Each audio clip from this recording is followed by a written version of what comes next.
बलूचिस्तान का नाम सुनते ही हमारे जहन में आता है ह्यूमन राइट वायलेशन जो लगातार पाकिस्तान कई सालों से वहां पर कर रहा है। क्या है सूरत हाल बलूचिस्तान की? हमारे साथ पीएम गवर्नर एक्साइल बलूचिस्तान की नाइला कादरी बलोच हैं जो इस वक्त हमारे साथ यहां पर दिल्ली में मौजूद हैं। मैडम, आपसे जानना ये चाहेंगे कि इस वक्त क्या सूरत हाल है, पिछले इतने सालों से जो वहां पर पाकिस्तान कर रहा है, दुनिया तक जो सही तस्वीर है वो क्यों नहीं आ पा रही है?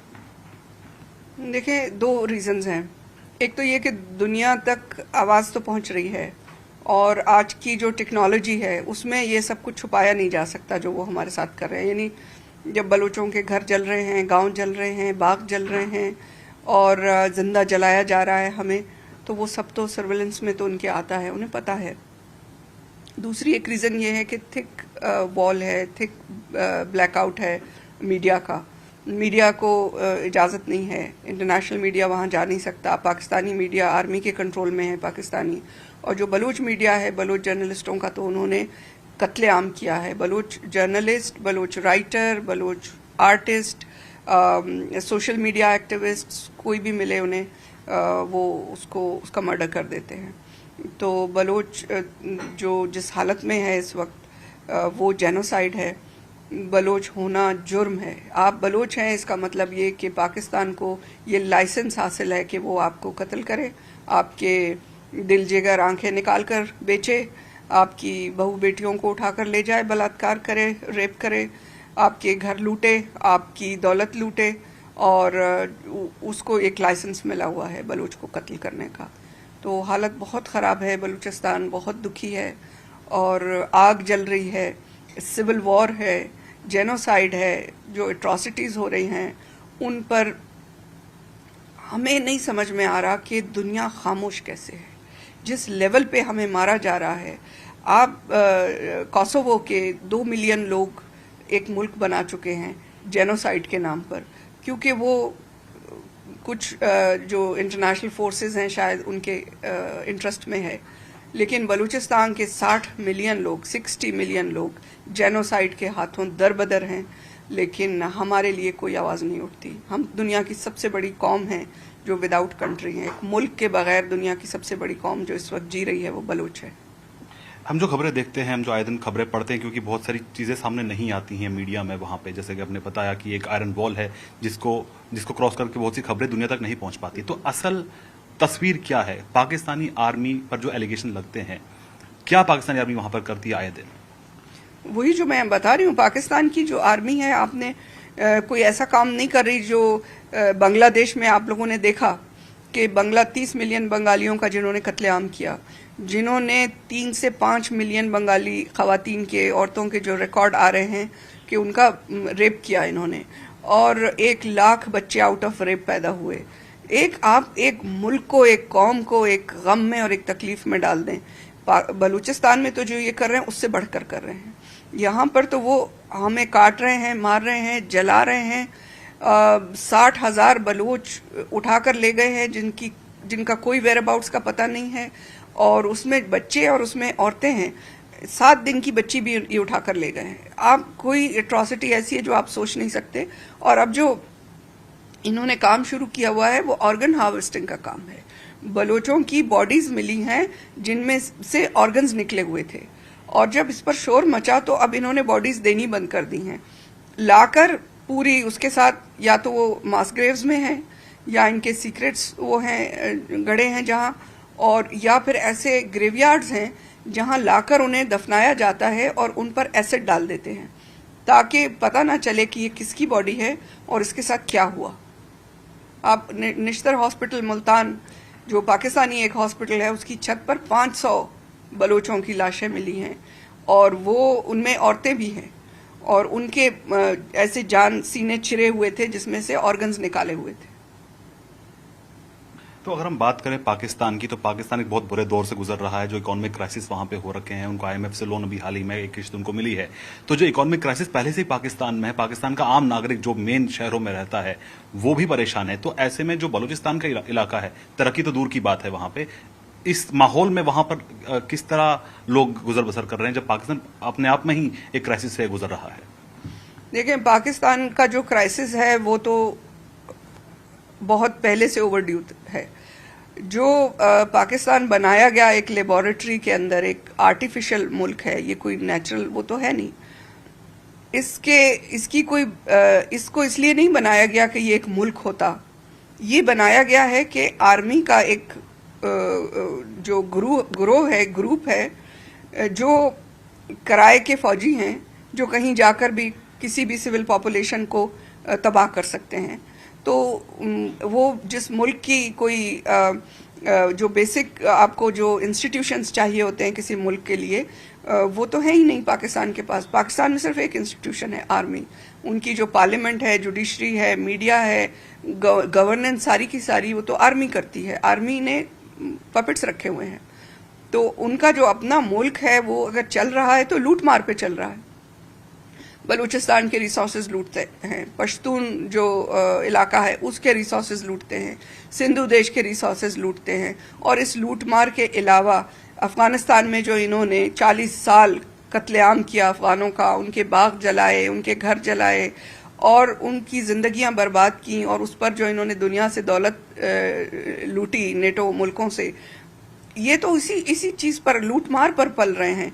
तो अगर उनकी इकोनॉमिक कंडीशन ठीक नहीं है, उसकी वजह यह है कि इनका जो बिजनेस है, इनका बिजनेस है कत्लेआम, इनका बिजनेस है किराए की जंग। तो अफगानिस्तान में किराए की जंग जो है वो, उसमें अब इनका वो रोल नहीं है डायरेक्ट। इसके बाद ये गए यमन की जंग में किराए के फौजी बने। तो अब कोई ऐसी जंग इनको नजर नहीं आ रही। यूक्रेन की जंग में इन्होंने बहुत कोशिश की कि इन्हें कोई रोल मिल जाए, मगर इनको कोई रोल नहीं मिला। तो अब इनके पास धंधा कोई नहीं है। तो जो इनका बिजनेस है किराए के कत्ल करने का, जब वो धंधा मंदा पड़ गया है तो जाहिर है कि इनकी जो इकोनॉमिक कंडीशन है वो खराब है। अब इसमें जो पाकिस्तानी आम लोग हैं वो ये चीज अच्छे से जानते हैं कि जो पाकिस्तान के जनरल हैं, जो पाकिस्तान के पॉलिटिशियंस हैं, जो पाकिस्तान की ब्यूरोक्रेसी है, उन्होंने तो बाहर के मुल्कों में अपने लिए प्रॉपर्टीज बना ली हैं, अपनी फैमिली सेटल कर दी हैं, वो तो भाग जाएंगे। ये जो यहाँ पर रह जाएंगे, इनका क्या बनेगा? क्योंकि ये जो चूल्हा जलाते हैं तो इन्हें इसका पता है कि हम जिस चूल्हे पर अपनी रोटी बनाते हैं वो बलोच के खून से बनी है। जो गैस बलूचिस्तान से ये चोरी करके लाते हैं, इससे इनके चूल्हे जलते हैं। जो गैस ये बलूचिस्तान से चोरी करके लाते हैं उसकी ये बिजली बनाते हैं। ये पश्तूनों का कत्लेआम करके वहां से बिजली चोरी करके लाते हैं। ये सिंधु देश का कत्लेआम करते हैं, इनका रेवेन्यू जहां से जनरेट होता है। ये सब चोरी और डाके के ऊपर जो आपकी इकोनॉमी चल रही है उसमें हिस्सेदार हो तुम। तो जो पाकिस्तान के आम लोग हैं हमारे कत्लेआम में तो शरीक हैं, वो तो इसके बेनिफिशरीज हैं, वो इसके ऊपर आवाज क्यों नहीं उठाते? अगर हम बात करें मैडम कि लगातार हम ये देखते आए हैं और ये साबित भी हो चुका है कि पाकिस्तान टेरर की फैक्ट्री चलाता है, आतंकवादियों को पैदा करता है, उनको ट्रेन करता है और क्रॉस बॉर्डर टेररिज्म के जरिए हमने देखा कि भारत में भी कई बार हमले हुए हैं। 26/11 मुंबई हमला भी हुआ है और हाल ही में कई ऐसे अटैक्स भी हुए हैं। कश्मीर में लगातार इन्फिल्ट्रेशन की कोशिश लगातार जारी रहती है। तो ऐसे में जो टेरर फैक्ट्री वहां पर चल रही है उसको लेकर क्या बलूचिस्तान पर भी उसका इम्पैक्ट होता है? जाहिर है बलूचिस्तान तो उसका सबसे पहला विक्टिम है ना। बलूचिस्तान पर तो वो इम्प्यूनिटी के साथ कर रहा है। ये जो कल्चर ऑफ इम्प्यूनिटी है, आप देखिए कि बांग्लादेश में इन्होंने जो कुछ किया उसकी इन्हें कोई सजा नहीं दी गई। जो वॉर क्रिमिनल्स थे, रेपिस्ट थे, उनको हार पहना के भारत ने भेज दिया पाकिस्तान और वो हम पे छोड़ दिए गए। तो इनको तो आदत है कि ये जो कुछ करें, जराइम करें इंसानियत के खिलाफ, उस पर इनको कोई पूछता नहीं है। अकाउंटेबिलिटी कभी नहीं हुई। तो इनका ख्याल है कि अब भी नहीं होगी, पर ऐसा नहीं है। इनको एक एक वॉर क्राइम जो इन्होंने बलूचिस्तान में किया उसका जवाब इंटरनेशनल कोर्ट में इनको देना पड़ेगा। इनके एक एक नामों के साथ वहां पर केस और ये समझते हैं कि ये जाकर कनाडा में, अमेरिका में, यूरोप में सेटल हो जाएंगे तो ये छूट जाएंगे। ये वहां पर इनको घेर कर जो है इंटरनेशनल कोर्ट में ले जाएंगे बलूच, इनको छोड़ेंगे नहीं। लेकिन जो कुछ ये भारत में कर रहे हैं, ये बांग्लादेश में कर रहे हैं, ये अफगानिस्तान में कर रहे हैं, ये ईरान में कर रहे हैं, हत्ता कि ये चीन में कर रहे हैं। ये जिसको अपना दोस्त कहते हैं, ये उनके मुल्कों में जाकर भी आतंक फैलाते हैं। तो कश्मीर में तो आप देख रहे हो कि जो कश्मीर की सिविल सोसाइटी है उसको मजहब के नाम पर तोड़ने की कोशिश और एक दूसरे से लड़ाने की जो इन्होंने कोशिश की। कश्मीर का ये जहां दावा करते हैं बलोच के पॉइंट ऑफ व्यू से कश्मीर हिंदुस्तान का हिस्सा है, क्योंकि कश्मीर के जो महाराजा थे उन्होंने कश्मीर को हिंदुस्तान में शामिल कर दिया था। ये तो बाद में जो टुकड़ा इन्होंने लिया, ये इन्होंने कबाइलियों के भेस में जो पाकिस्तान की फौज थी घुस के उन्होंने जो एक टुकड़ा लिया, उसका जो इन्होंने हशर किया हुआ है। आपकी तरफ के जो कश्मीरी हैं उन्हें कितनी इन्फॉर्मेशन है इसकी हमें नहीं पता, लेकिन जो पाकिस्तानी ऑक्यूपाइड कश्मीर है वहां से कश्मीरी इन्होंने निकाल दिए हैं। कश्मीरी पाकिस्तान के होटलों में बर्तन धो रहे हैं, बहुत लो पेड मजदूरियां कर रहे हैं, और कश्मीर से उन्हें निकालकर कश्मीर में इन्होंने पंजाबियों को सेटल कर दिया है, उन्हें कश्मीर की आईडीज दे दी हैं, और वहां से मिनरल्स लूट रहे हैं, पानी के रुख बदल रहे हैं, जंगल काट रहे हैं, और वहां पर इन्होंने जो टेररिस्ट गैंग्स हैं उनको इम्प्लांट किया हुआ है। तो कश्मीर को तो इन्होंने जहन्नम बना के, नर्क बना के रखा हुआ है। तो यहाँ के कश्मीरियों को मुझे नहीं पता कि कितनी इन्फॉर्मेशन है, लेकिन हम तो वहाँ फर्स्ट हैंड इन्फॉर्मेशन लेते हैं, हमें तो वहाँ का पता है कि क्या हो रहा है। तो इन्होंने कश्मीर का एक कार्ड बनाया हुआ है जिस पर ये एक लूट मार मचाई हुई है इन्होंने। कोई ऐसी जगह नहीं जहां ये लूट मार ना करें। जो इनके कंट्रोल में जो जगह आती है या वहां से सिर्फ लूट मार करते हैं। हमने मैम ये भी देखा है कि बहुत सी ऐसी आवाजें हैं कश्मीर में, हिंदुस्तान का जो कश्मीर है वहां पर बहुत सी ऐसी आवाजें उठती है जो बार बार ये कहती है कि हमें पाकिस्तान से बात करनी चाहिए, और हालांकि भारत सरकार का स्टैंड रहा है कि जब तक आतंकवाद के खिलाफ ठोस कार्रवाई नहीं होगी हम बातचीत नहीं करेंगे। तो ऐसे हिमायती लोग जो लगातार पाकिस्तान से बातचीत की बात करते हैं, उनके लिए आपका क्या मैसेज है? पाकिस्तान से तो बात करने का कोई तुक नहीं बनती। देखिए, क्रेडिबिलिटी किसी मुल्क की ना हो। पाकिस्तान से तो बलूच बात नहीं करते, हम पाकिस्तान से बात नहीं करते जब तक कोई इंटरनेशनल गारंटियर्स दरमियान में ना बैठे कि पाकिस्तान बलूचिस्तान से क्विट करेगा, उसका कोई रोड मैप है। इसके अलावा पाकिस्तान से तो बलूच नहीं बैठते बात करते। तो पाकिस्तान से कोई क्या बात करेगा? यहाँ जो कश्मीरी ये समझते हैं कि पाकिस्तान से बात करनी चाहिए, किस एजेंडे पे बात करनी चाहिए? कि पाकिस्तान जो कश्मीर उसने हथियाया हुआ है वो वापस कर दे, गिलगित बल्तिस्तान जो उसने हथियाया हुआ है उसको वापस कर दे। गिलगित बल्तिस्तान में जो इन्होंने फिरका वाराना सेक्टेरियन जंगें छेड़ी हुई हैं, लोग को एक दूसरे से कटवा रहे हैं, मरवा रहे हैं, वहाँ की ज़मीनों पे कब्जे कर रहे हैं, वहाँ के लोग सड़कों पे आ गए हैं कि वहाँ की पाकिस्तान की फ़ौज जाके वहाँ पर ज़मीनें कब्जा कर रही है। जिस तरह ये बहरिया टाउन के नाम पर पाकिस्तानी फ़ौज की बैक से जो लैंड माफियाज हैं वो मल्लीर के जंगल, दरख्त, पहाड़, नदियाँ सब तबाह कर रहे हैं, कंक्रीट का जंगल बना रहे हैं, एनवायरनमेंट तबाह कर रहे हैं। तो जो कुछ ये कश्मीर में कर रहे हैं, गिलगित बल्तिस्तान में कर रहे हैं, कराची में कर रहे हैं, सिंध में, बलूचिस्तान में, KPK में कर रहे हैं, पश्तूनिस्तान में, तो ये सारा कुछ देखने के बाद भी अगर कोई कहता है कि पाकिस्तान से बात करो, या उन्हें इन्फॉर्मेशन नहीं है या फिर समझ नहीं आता कि क्यों कहते। पाकिस्तान से तो बात करने का कोई रीज़न नहीं है। मैम, अगर हम बात करें बलूचिस्तान की, तो CPEC कॉरिडोर जो शुरू हुआ वहाँ पे, क्या चीन की एंट्री से कुछ बदलाव हुआ है वहाँ पे? हाँ, चीन की एंट्री से तो बहुत बदलाव हुआ है।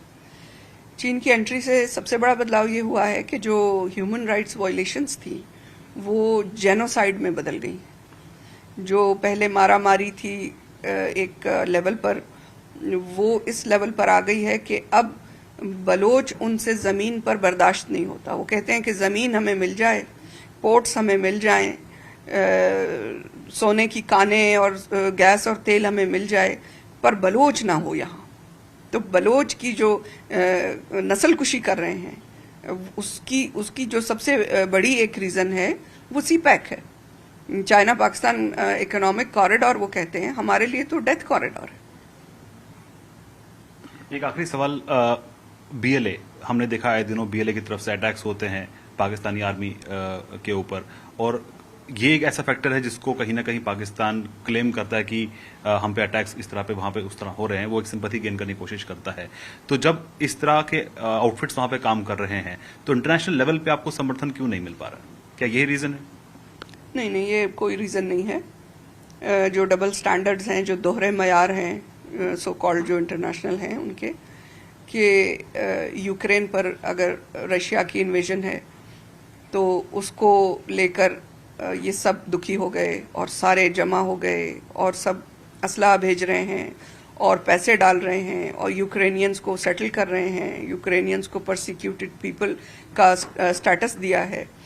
और जब पाकिस्तान बलूचिस्तान पर हमला करता है, एक मुल्क दूसरे मुल्क पर हमला करता है और उसको इन्वेड करता है और वहाँ पर जेनोसाइड करता है, तो दुनिया कहती है कि बलूच टेररिस्ट है। अगर बलूच अपने मुल्क को डिफेंड करने के लिए लड़ रहा है तो वो टेररिस्ट है, और अगर यूक्रेनी लड़ रहा है तो वो फ्रीडम फाइटर है। तो ये दुनिया को अपने ऐनक बदल करने की ज़रूरत है। अगर बलूच टेररिस्ट है तो यूक्रेनियन भी टेररिस्ट है।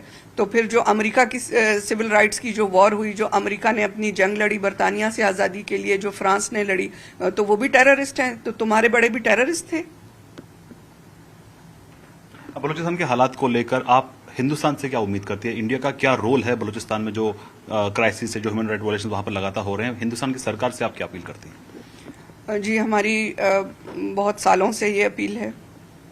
तकरीबन अब 74 साल हो गए हैं कि बलूच बार बार इंडिया की मुख्तलिफ सरकारों से हाईएस्ट लेवल पर ये अपील करता रहा है कि बलूच का साथ दें। और बलूच जो अपनी आज़ादी की जंग लड़ा है, ये भारत की सिविलाइजेशन की भी जंग है। अगर भारत ये कहता है कि पूरी दुनिया एक फैमिली है, तो बलूच आपकी सबसे करीबी फैमिली मेंबर है। और अगर आपके सबसे करीबी फैमिली मेंबर कट रहे हैं, जल रहे हैं, उनकी माएँ बहनें उठाई जा रही हैं, बेइज्जत की जा रही हैं, और लूटमार मची हुई है, आग लगी हुई है, सिविल वॉर है, जंग है, और आप उसे देख रहे हैं, तो आप अपने धर्म का पालन नहीं कर रहे। और आप भारत की जो जनता है, उसका जो इंटरेस्ट है, उसका जो मफाद है, वो ये है कि भारत की जनता को ये हक है कि वो चैन से जिएं, यहाँ आतंक ना हो। तो जो आतंक बलूचिस्तान और भारत दोनों को तकलीफ दे रहा है, तो उसको ख़त्म करने के लिए आप और कुछ ना कीजिए, आप यूनाइटेड नेशंस में हमारा साथ दीजिए।